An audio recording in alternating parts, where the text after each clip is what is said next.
మహేశ్వరం మండల అఖిలపక్ష సమావేశంలో భాగంగా ఈరోజు 4వ విడత మహేశ్వరం మండలాన్ని 4th సిటీలో విలీనం చేయాలంటూ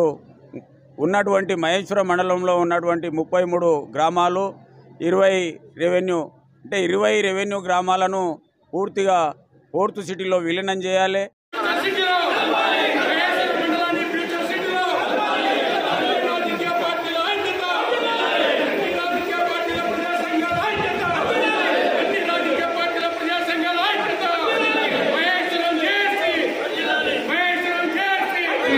ప్రతి ఒక్కరికి కూడా అందరికి కూడా ఉద్యమ నమస్కారం తెలియజేసుకుంటూ వర్ధిల్లాలి జేఏసీ నాయకుల ఐక్యత, వర్ధిల్లాలి జేఏసీ నాయకుల